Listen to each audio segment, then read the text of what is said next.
before the pyramids rose from desert sands, before empires carved their names into stone, before the cross was lifted, before the Torah was written, before the Quran was recited beneath the Arabian sky, there was a garden, a beginning, a sacred place where heaven and earth were believed to walk together. For centuries, the world has searched for the Garden of Eden. Some placed it in Mesopotamia, others called it myth. But hidden beneath ancient scripture, forgotten maps, oral traditions, and buried memory, another possibility emerges. What if Eden was never in Europe or the Middle East alone? What if the first sacred land was Africa? Not the Africa described by colonizers. Not the Africa reduced to slavery, famine, and silence. But the ancient Africa of kingdoms, rivers, wisdom, and divine memory. Because long before Africa was called dark, it was already old. Old enough to witness the beginning of humanity itself. The Bible speaks of rivers flowing through lands called Kush. Science traces humanity's earliest ancestors to East Africa. Ancient traditions across the continent speak of sacred trees, divine breath, and humanity's connection to the earth. And perhaps most importantly, Africa remembers, not always through books, but through stories, through symbols, through songs carried across generations when written history was burned away. Tonight, we explore one of the most controversial and fascinating questions in human history. Was the Garden of Eden in Africa? This is not just a story about religion. It is a story about identity, memory, erasure, and the possibility that the cradle of humanity was also the cradle of paradise. Welcome to the forgotten beginning. Long before cathedrals touched the skies of Europe, long before Rome crowned emperors, long before organized religion spread across continents, humanity was already walking the lands of Africa. The rivers flowed, the forests breathed, the stars guided ancient people through seasons and time. Africa was not empty, it was alive. For generations, history books presented Africa as a place waiting to be discovered. But Africa did not wait for civilization. Africa was civilization. From the Nile Valley to the Horn of Africa, from Nubia to ancient Ethiopia, some of the world's oldest societies emerged on African soil. And according to both science and ancient tradition, humanity itself may have begun there. In Ethiopia, researchers uncovered some of the oldest known remains of early humans. Ancient footprints, bones, and tools whispered the same message. We began here. Modern genetics now supports what many African traditions always believed, that humanity shares deep ancestral roots connected to East Africa. The cradle of mankind was not a metaphor. It was a real place. And perhaps that changes how we read the ancient stories. Because when the book of Genesis describes the creation of man from the dust of the ground, some wonder if that dust was African soil. Not as fantasy, not as propaganda, but as a possibility hidden in plain sight. In the ancient world, Africa was not viewed as distant from the sacred story. It was central to it. The Bible repeatedly mentions lands like Kush, Egypt, Libya, and Ethiopia. These were not forgotten wildernesses.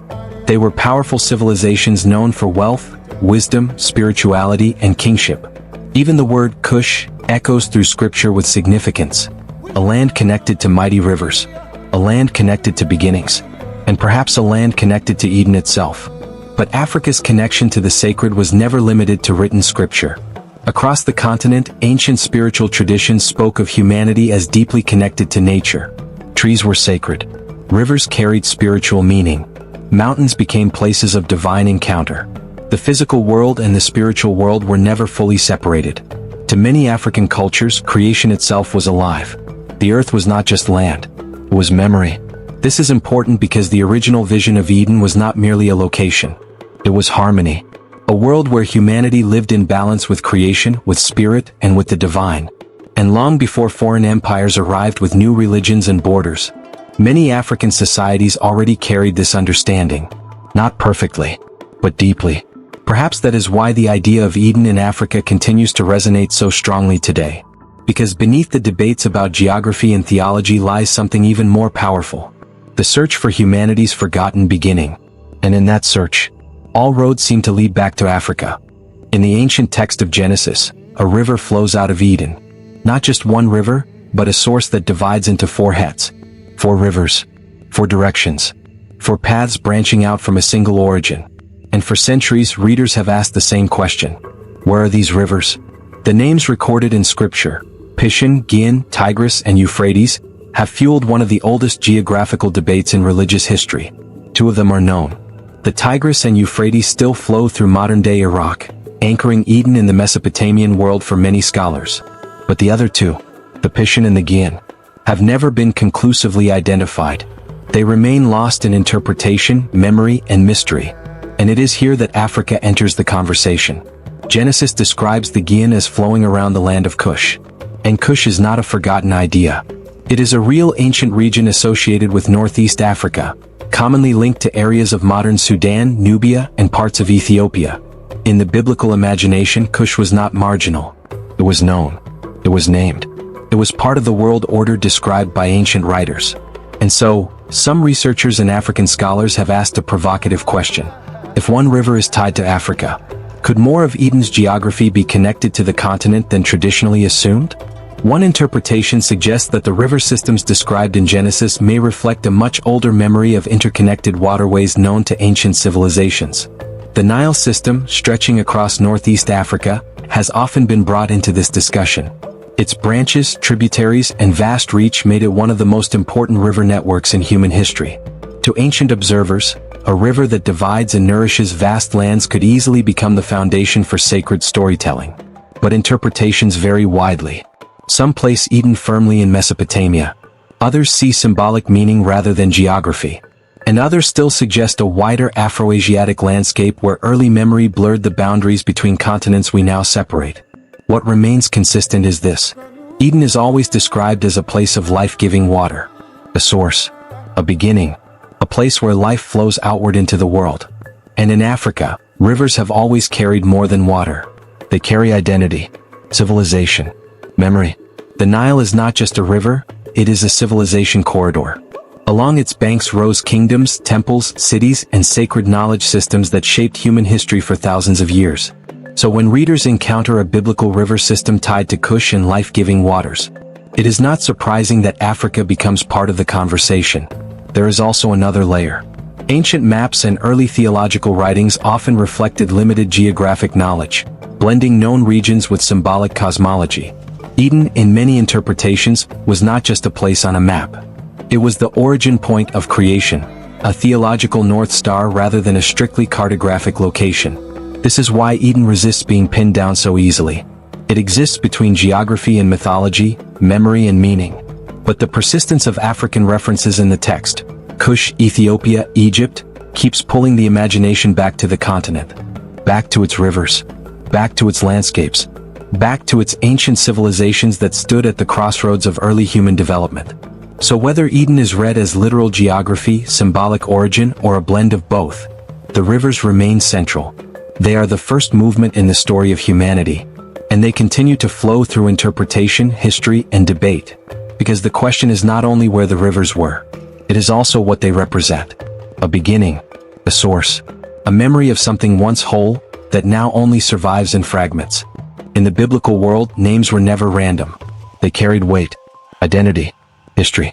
And among all the names mentioned in connection with ancient geography, few appear as consistently as Kush. Kush is not a mythological invention. It is a real ancient region tied to Northeast Africa, often associated with Nubia, Sudan, and parts of Ethiopia along the Nile corridor. A land of kingdoms that rose long before many classical civilizations of Europe. A land of builders, warriors, traders, and kings. And a land that appears repeatedly in ancient scripture. In the biblical imagination, Kush is not described as distant or insignificant. It is part of the known world. A recognized region within the broader ancient landscape. This is important because when the Genesis narrative mentions rivers flowing toward the land of Kush, it anchors the story, at least symbolically, in an African direction. But Kush is more than a geographical reference. It represents a civilization. The kingdom of Kush was one of the great powers of the ancient world. It flourished along the Nile, interacting with Egypt, influencing culture, and developing its own distinct identity over centuries. Its cities, such as Meroe, became centers of iron production, architecture, and learning. Its queens, often referred to as Candaces, were known for political authority and military leadership. This was not a forgotten or primitive land. It was a structured society with deep cultural and technological development. And yet, in many modern retellings of history, Kush is often reduced to a footnote, a borderland, a shadow of Egypt. But ancient records suggest something very different. Kush stood as a powerful African kingdom in its own right. And in biblical literature, it is mentioned multiple times, often in contexts involving strength, distance, and significance. Some scholars argue that this repeated presence is not accidental. It reflects how ancient writers understood the broader Afroasiatic world, where Africa and the Near East were not isolated spheres, but interconnected regions shaped by trade, migration, and shared cultural memory. In this context, Kush becomes more than a name. It becomes a bridge, a link between Africa and the sacred geography of ancient texts. And this is where interpretations diverge.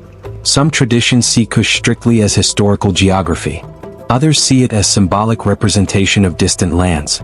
And others still view it as part of a larger forgotten map, one in which Africa played a more central role in early biblical storytelling than often acknowledged.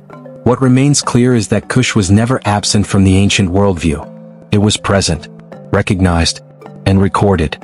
Even Ethiopia, often linked in ancient translations with Kush, appears frequently in scripture, sometimes representing wealth, reverence, or distant nations connected to the known world. This repetition matters, because in ancient writing, repetition was emphasis, and emphasis meant importance. So when Kush appears alongside rivers, creation language, and early human narratives, it invites deeper reflection, not as proof of a single conclusion, but as evidence that Africa was never entirely separate from the sacred imagination of the ancient world. Instead, it was woven into it. And whether one reads these texts literally, symbolically, or historically, Kush remains one of the strongest African threads running through the earliest layers of biblical geography. A reminder that the story of origins, however it is interpreted, cannot be told without Africa appearing somewhere in the frame, and sometimes at the very center of it. If the story of Eden is a story of beginnings, then the question of beginnings leads somewhere unavoidable. Where did humanity first appear? For centuries, this question belonged mainly to theology and philosophy. But today it also belongs to science. And interestingly, both paths, though different in language, point toward the same general region of the world, Africa. Modern archaeology and genetics consistently trace the earliest known Homo sapiens fossils to East Africa. Sites in Ethiopia, particularly Omo Kaibish and surrounding regions, have produced remains dated to roughly 200,000 years ago or more. These discoveries place Africa at the center of the human timeline, not as a secondary stage of history but as its starting point. From this perspective, Africa is not just part of human history. It is where human history begins. As early humans evolved, they developed tools, social structures, and ways of interpreting the world around them. They observed the sky. They followed rivers. They learned the cycles of nature. And gradually, they began to form the earliest expressions of culture and meaning. Long before written scripture, long before formal religion, human beings were already trying to understand existence. In the biblical account, humanity is formed from the dust of the ground.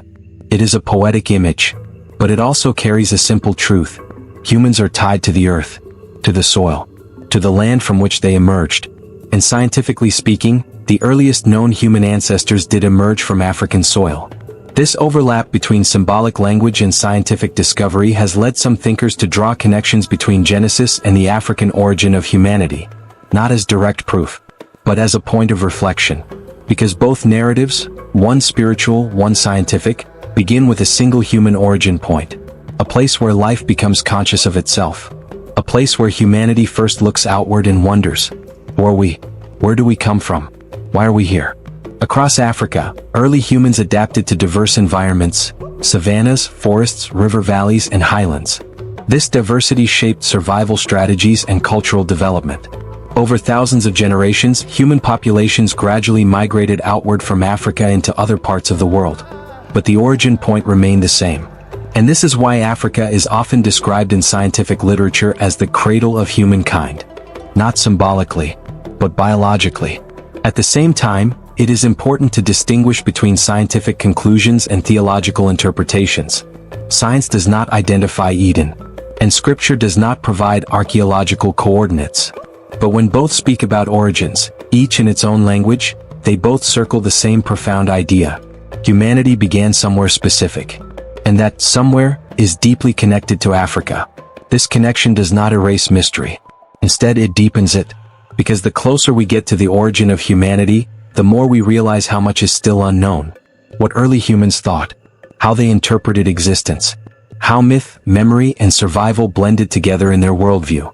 And perhaps this is where Eden becomes more than geography. Perhaps it becomes a way of describing the earliest human experience. A world before division, before empire, before separation between humanity and nature. A world remembered in fragments across cultures and continents. And at the center of that memory is Africa. Long before written scriptures were bound into sacred books, long before doctrines were formalized and institutions built around belief, Africa already carried its own systems of sacred understanding, not as a single unified religion, but as thousands of interconnected traditions, languages, and worldviews shaped by environment, memory, and experience. In many African cosmologies, the world was never divided the way modern thought often divides it. There was no sharp line between the spiritual and the physical, no absolute separation between nature and the divine. Life itself was considered interconnected, a continuous flow of meaning. Rivers were not just water, they were presence. Forests were not just trees, they were memory. Mountains were not just stone, they were witnesses to time. In this worldview, existence itself was alive with spirit. This is why so many African traditions emphasize balance, harmony, relationship. Not domination over nature but coexistence with it. In ancient Egyptian civilization, one of Africa's most studied early cultures, there were deep symbolic systems that connected life, death, rebirth, and cosmic order. Concepts like Ma'at represented truth, balance, and harmony in the universe, not just as ideas, but as principles of living. Across West, Central, East, and Southern Africa, similar patterns appear in different forms. Among Yoruba traditions, the concept of Orin and I reflects the interaction between spiritual and physical realms. Among many Bantu-speaking peoples, creation narratives often describe a unified beginning where life, land, and spirit are deeply connected. In other regions, sacred trees, rivers, and stones are not worshipped as objects, but respected as points of connection between visible and invisible worlds. One recurring symbol across African cultures is the sacred tree, a structure that connects earth and sky, roots reaching deep into the ground, branches extending toward the heavens. It becomes a natural metaphor for life itself, for continuity, for connection between worlds. In West Africa, the baobab tree is often regarded with reverence, not only for its physical presence and survival in harsh environments, but for its symbolic role as a tree of life in many oral traditions. In East Africa and the Horn, ancient stories often describe sacred landscapes where creation and existence are deeply intertwined with nature. Even in later historical periods, when Christianity and Islam became part of African societies, many traditional concepts of sacred harmony did not disappear. Instead, they adapted, merged, or continued alongside new beliefs. This layering of spiritual understanding is part of what makes African religious history so complex and so resilient. Because even when empires changed, even when languages shifted, even when written records were lost or destroyed, oral tradition remained. Stories passed from elders to children, songs carrying history, proverbs encoding philosophy, rituals preserving memory. This is important when thinking about the idea of Eden, because Eden, in its original description, is not only a place of geography, it is a place of harmony, a state where humanity lives in balance with creation. And in many African worldviews, that kind of harmony is not distant or imaginary. It is foundational. It reflects how many communities understood the world long before external narratives reframed or replaced them. This does not mean Africa was Eden in a literal historical sense, but it does suggest something deeper, that the values associated with Eden, balance, unity, interconnectedness, are deeply present in African ways of seeing the world. And perhaps that is why the idea resonates so strongly here. Because sometimes, memory is not only about location, it is about recognition. And Africa, in its sacred traditions, continues to reflect a worldview where humanity, nature, and spirit are not separated, but woven together as one. History is not only about what is remembered, it is also about what is left out. And when we trace the modern understanding of ancient origins, one question repeatedly emerges: who gets centered in the story of humanity, and who gets pushed to the margins? For much of modern historical writing shaped during and after the colonial era, Africa was often presented as a late entrant into civilization, a continent waiting to be discovered, to be mapped, to be interpreted. But this narrative conflicts with both archaeological evidence and older historical records. Africa was never empty of civilization. It was home to some of the world's earliest complex societies, trade networks, languages, and knowledge systems. So how did the perception shift? Part of the answer lies in the way history was recorded and taught during periods of empire expansion. European explorers, missionaries, and colonial administrators often documented Africa through their own cultural lens. What did not match their framework was sometimes misunderstood, simplified, or ignored. Oral traditions, which preserved vast amounts of African history, were frequently dismissed in favor of written European records. This created an imbalance in what was considered valid history. Written became superior to spoken. External observation became more trusted than internal memory. And over time, this shaped global education systems. In many cases, African contributions to early human development, philosophy, science, and spirituality were minimized or fragmented into isolated studies rather than presented as continuous history. Ancient kingdoms like Kush, Nubia, Mali, and Great Zimbabwe were often reduced to brief references rather than explored as major centers of civilization. Even when their achievements were acknowledged, they were frequently framed as exceptions rather than evidence of a broader pattern. This is where interpretation becomes important, because history is not only about facts, it is also about framing. And framing influences perception. When Africa is framed as peripheral, its role in global origins appears limited. But when Africa is placed at the center of early human development, a different picture emerges entirely. One where humanity's earliest biological beginnings are rooted in African soil. One where some of the oldest known civilizations developed along African rivers. One where spiritual systems, trade routes, and cultural innovations spread outward from the continent across millennia. This does not require rewriting history. It requires recentering it. However, discussions about erasure must also be handled carefully, because history is complex, and not all gaps are the result of deliberate suppression. Some are due to loss over time, environmental decay, limited archaeological access, or the natural fragmentation of ancient records. Still, the imbalance in global historical narratives is widely acknowledged among scholars of African studies and post-colonial history. And this imbalance has consequences. It shapes identity. It shapes education. It shapes how entire populations understand their place in the world. When a people's history is incomplete or misrepresented, their connection to the past becomes fragmented. This is why recovery efforts, archaeological, linguistic, and cultural, are so important. They do not create new history. They restore visibility to what already existed.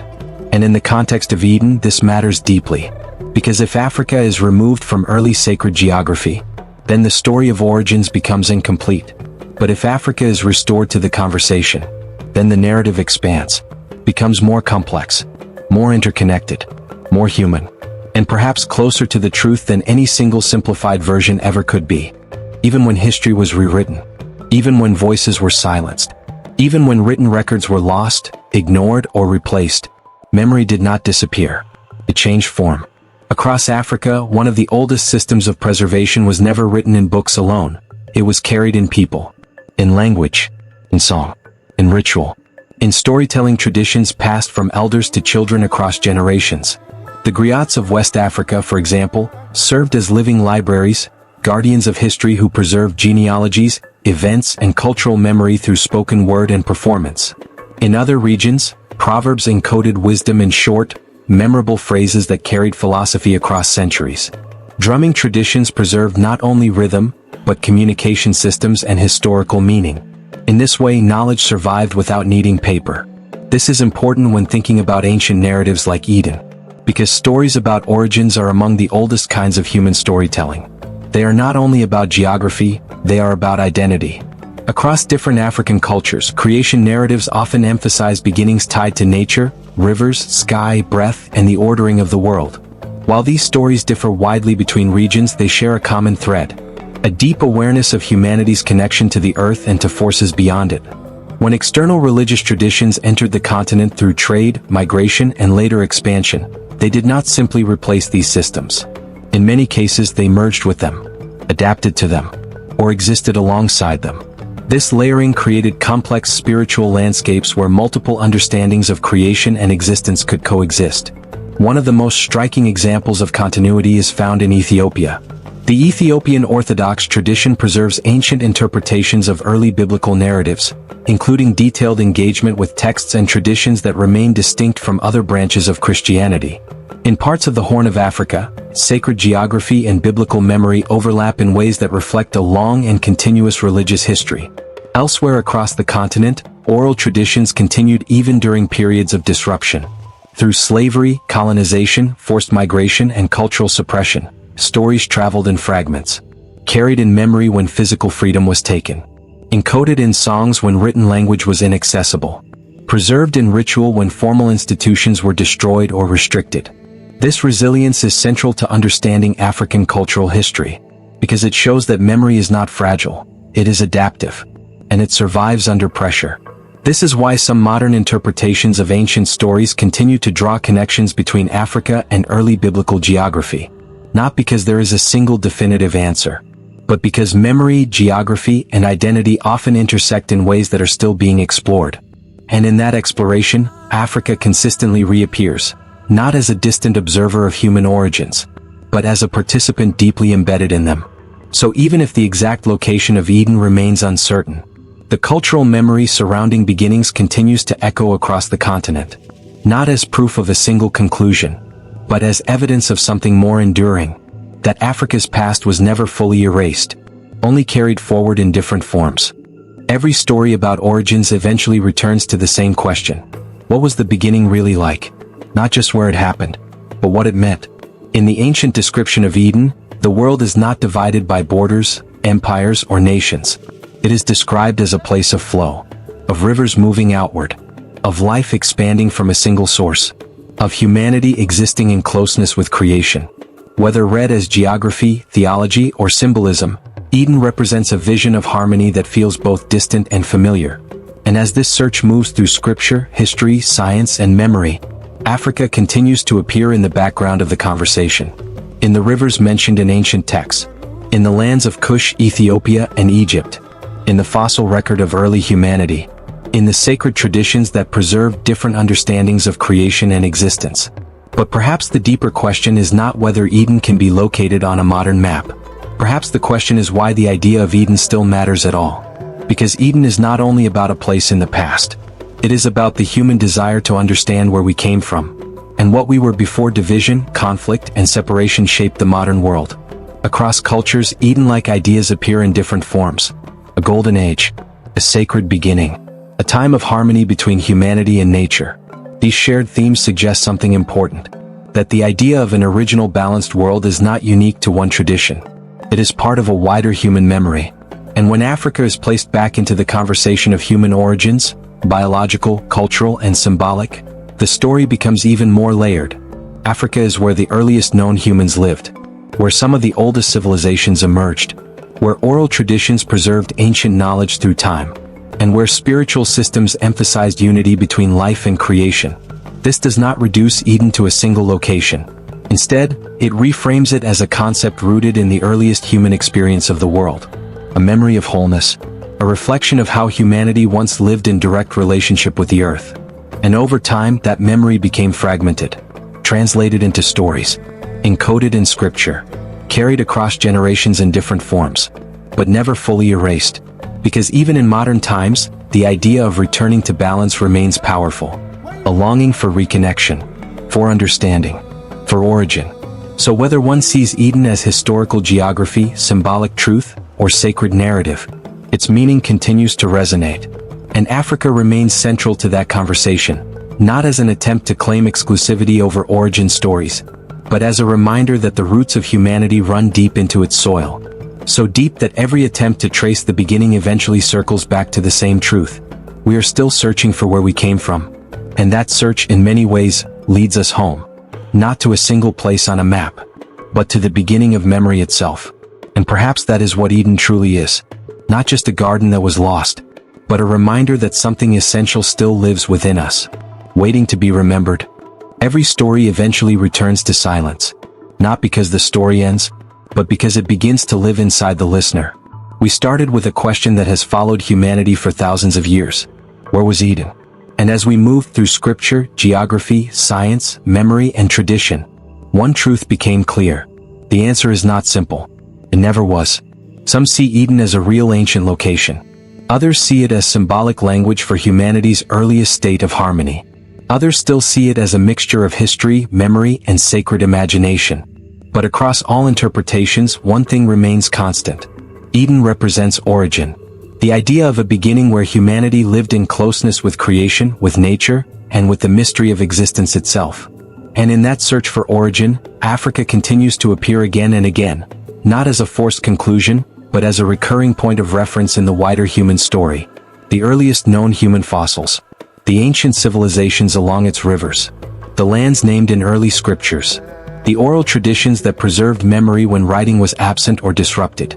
All of these threads connect Africa to the broader question of where humanity comes from. But perhaps the deeper message is not about proving a single location. It is about expanding perspective. Because when we look at origins only through narrow definitions, we risk losing the richness of the story. And when we allow multiple forms of knowledge, science, history, oral tradition, and spirituality to exist side by side, the picture becomes larger, not simpler, but more complete. Eden, in this sense, becomes less about geography and more about reflection. A mirror held up to humanity's earliest imagination of balance and belonging. And whether one believes it was in Africa, Mesopotamia, or beyond physical location altogether, the message of Eden still speaks across time. That humanity was once closer to nature. That separation is not the original state.